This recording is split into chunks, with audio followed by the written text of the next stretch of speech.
সহযোগী, তিনি মাদকাসক্ত, তাকে মাদক এবং অস্ত্র সহ আটক করা হয়েছে। বিপুল পরিমাণ টাকা সহ আটক করা হয়েছে। তারা কালো টাকার সরাসরি করছে। বিগত বহুত দিন যাবত তারা টাকা সরাসরি করছে। ঘিউর উপজেলা এই নির্বাচনের কালো টাকা সরাসরি করছে। আর দুজন টাকা নাই তারা পড়াইছে। আপনার সাথে আরেকজন পড়াইছে ওটাকে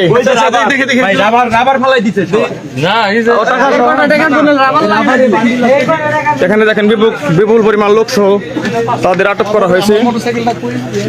তারা আজকে লাস্ট দিন, নির্বাচনের লাস্ট দিন, তারা 11:30-12টার দিকে তারা এই পয়লা ইউনিয়নের চেয়ারম্যান কৃষিবিদ হাবিবুর রহমান হাবিবের আপন ছোট ভাই কৃষিবিদ হাবিবুর রহমান হাবিবের কাপ্রিস মার্কার নিজস্ব গাড়ি নিয়ে তারা কালো টাকা সরাসরি করার জন্য জোকা গ্রামে, বালিয়াখোলার জোকা গ্রামে এসেছে।